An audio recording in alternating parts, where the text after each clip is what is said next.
Des sujets qui vous interpellent ici en Outaouais.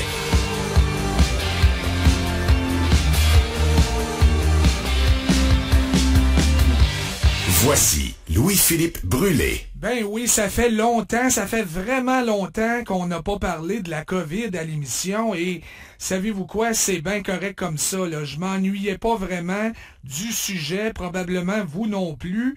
Par contre, c'est avec un immense plaisir qu'on retrouve Patrick Filion aujourd'hui, étant donné que la COVID se réinvite dans l'actualité.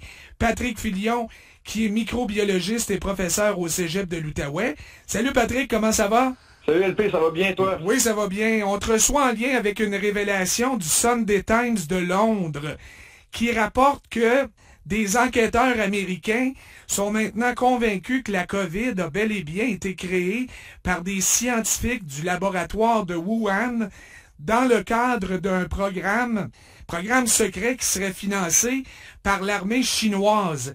Explique-nous comment ils auraient procédé pour en arriver à créer un coronavirus aussi dévastateur. Oui, écoute LP, tu te rappelleras, là, on parlait souvent d'une combinaison de virus dans des wet markets là, en Chine et tout ça. Mais disons, l'hypothèse du travail en laboratoire là, semble prendre un petit peu plus de place ces temps-ci avec les enquêtes qui ont été réalisées par des scientifiques américains. Écoute, faut pas se le cacher, là, chaque grande puissance a des laboratoires dans lesquels ils travaillent sur des bactéries, des virus qui pourraient être, on le souhaite pas, mais qui pourraient être utilisés comme armes biologiques. Donc, dans ce cas-ci, les recherches remonteraient là, à l'époque où on a eu la mini-pandémie de SRAS, donc qui est un coronavirus lui aussi, là, au début des années 2000. Et par la suite, on aurait découvert un nouveau coronavirus dans une grotte, probablement qui proviendrait de chauves-souris. Et là, ce que les scientifiques ont tenté de faire, sous supervision et financement de l'armée, ce serait de combiner, disons, les gènes de ces deux coronavirus-là, pour en fabriquer, disons, un virus qui serait à la fois virulent et à la fois transmissible chez l'humain. Parce que le SRAS initial, c'était pas le virus qui était le plus facilement transmissible. Donc, si on se met dans la tête de quelqu'un qui est un peu qui a un problème mental, on va dire comme ça, là, ou qui a des idées un petit peu despotiques. Donc, on a un virus qui est difficilement transmissible, mais si on le combine avec un virus qui, lui, est facilement transmissible, donc là, on combinerait les deux propriétés. Oui, c'est comme la tempête parfaite, là. La tempête parfaite. Donc là, on aurait un virus qui peut être transmis plus facilement et qui provoque chez son hôte, donc, une maladie. Donc, c'est ce qui aurait été fait comme travaux là dans ce laboratoire-là du Wuhan et potentiellement lors d'un accident de laboratoire, peut-être un scientifique lui-même s'est contaminé et retourné faire sa soirée à la maison, puis aurait contaminé par la suite d'autres personnes au passage et le virus se serait propagé comme ça. Donc, je pense pas que c'est une libération volontaire du virus, mais il y a des travaux qui auraient été faits sur des virus comme ceux-là et malheureusement, un de ces virus-là se serait échappé et on connaît la suite. Là, on a tous été affectés de près ou de loin par ce virus-là.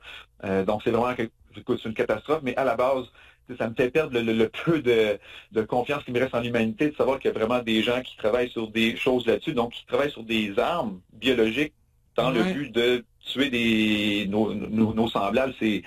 Écoute, LP, quand tu m'as envoyé la nouvelle hier, là, je sais pas comment j'ai réagi, là, j'étais comme abasourdi.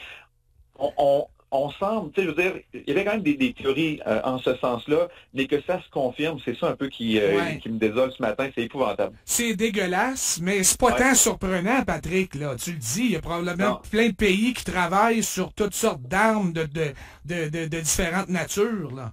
Écoute, LP, juste, j'en parle dans mes cours, là, juste pour te dire vite, la variole n'existe plus depuis 1980, mais les soldats américains sont encore vaccinés contre la variole, sont encore vaccinés contre l'anthrax.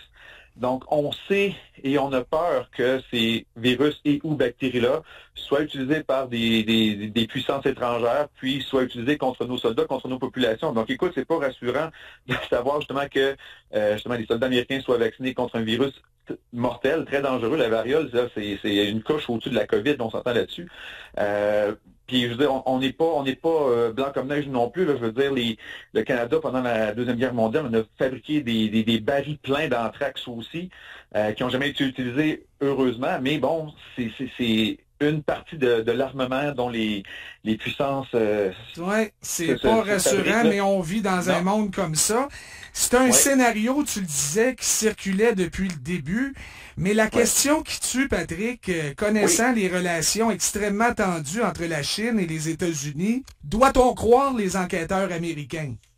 Ben ça, c'est là où est le bémol. OK? Est-ce qu'on veut faire porter le blâme au gouvernement et à l'armée chinoise? C'est pas impossible. Est-ce que c'est encore une fois un petit coup de propagande là, pour semer le doute dans l'esprit des Nord-Américains, des Européens, là, pour liguer tout le monde contre le gouvernement chinois? C'est pour ça, faut regarder ça avec un grain de sel, mais ça demeure quand même une hypothèse qui est plausible. Puis écoute, c'est pas que je veux jouer à Nostradamus, mais tu te rappelleras que l'an dernier, j'ai publié un roman, je le plug vite, Le Peur virale.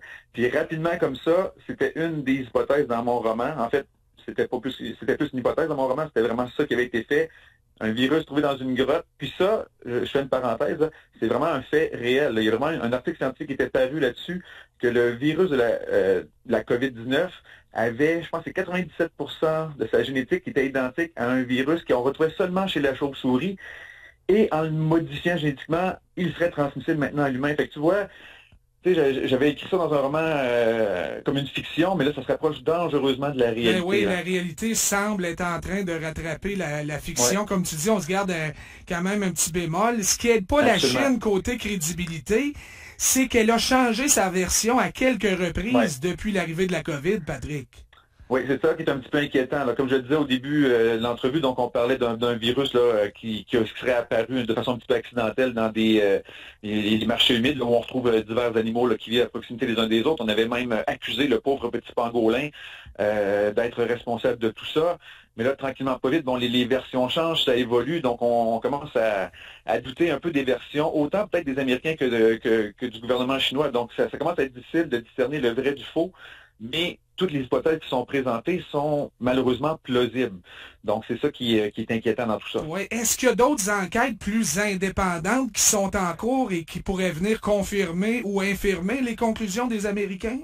Ben, il y a sûrement, c'est ça qui est un petit peu plate, puis on ne le saura peut-être jamais, mais toute la santé publique, puis le gouvernement chinois doit avoir lui-même fait ses enquêtes, mais d'une façon ou d'une autre, est-ce qu'ils vont vouloir donner leurs résultats? Parce que si effectivement c'était, on va dire, un accident de laboratoire, là, okay? Parce que ça se peut que ce soit un accident de laboratoire aussi, parce qu'à la base, quand on travaillait sur le SRAS, c'était pour créer des vaccins contre le SRAS. Donc, il y avait un objectif noble à la base. Maintenant, quand l'armée, si c'est vrai, s'en est mêlée et a financé, dans le fond, des petites études un peu plus bizarres sur les virus pour les rendre un petit peu plus dangereux, mais là, c'est là que ça a pris une tangente un peu différente. Donc, est-ce que le gouvernement voudra confirmer tout ça? Moi, j'en doute, honnêtement. Mais oui, parce que dans votre milieu, quand il y a un accident de laboratoire, normalement, tu déclares ça rapidement, là. Absolument, parce que tu veux alerter tout le monde. Je veux dire, il y a eu des accidents... là, je vais raconter une autre anecdote vite, mais quand on travaillait sur le virus Ebola aux États-Unis, là, dans un laboratoire près de Washington en plus, il y avait eu un accident de laboratoire, donc il y avait un laborantin qui avait été contaminé par un singe lui-même porteur de l'Ebola. Heureusement, ça avait été circonscrit, qu'il n'y avait pas eu de propagation, mais tu pensais la catastrophe que ça aurait pu être.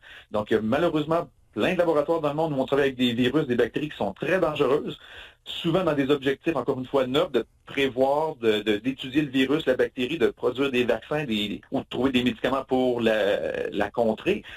Mais, encore une fois, il y a bien des gens qui peuvent être mal intentionnés puis en faire des armes.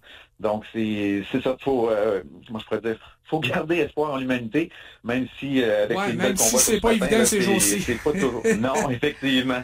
OK. Hey, en plus de ton roman, tu as aussi conçu un jeu de société qui est maintenant disponible pour monsieur, madame, tout le monde. Rappelle-nous, c'est quoi le concept, Patrick? Oui, écoute, c'est un jeu que j'avais écrit là, pour mes étudiants qui s'appelle maintenant Le Lab ou The Lab, qui va être en français et en anglais. C'est un jeu de cartes là, où on combat des infections, mais c'est un jeu qui est amusant. C'est pas quelque chose de très lourd, pas besoin d'être un expert. Donc, on pille les infections, on les combat, mais on peut soit aider ou nuire les gens autour de la table. Donc, quand je joue avec ça avec mes étudiants, c'est très, très, très apprécié, on a beaucoup de plaisir. Mais il y a une compagnie qui l'a reprise, la compagnie Flyos. Et ils l'ont rendu vraiment grand public. Donc, on peut jouer avec les enfants, la visite, n'importe quoi. Tout le monde peut jouer et s'amuser avec ça. Donc, il est présentement sur la plateforme GameFound. Donc, on peut le commander là. Mais il sera disponible en magasin, là, vraiment physiquement, seulement au printemps prochain 2024. Mais s'il y en a qui sont un petit peu plus pressés, vous pouvez aller voir sur la plateforme GameFound, puis appuyer le projet. Merci beaucoup, Patrick. Toujours un plaisir, LP. On se reparle bientôt. On se reparle bientôt. Sinon, bonnes vacances d'été. Merci beaucoup, LP. Salut. Voilà, Patrick Filion, microbiologiste et professeur au Cégep de l'Outaouais.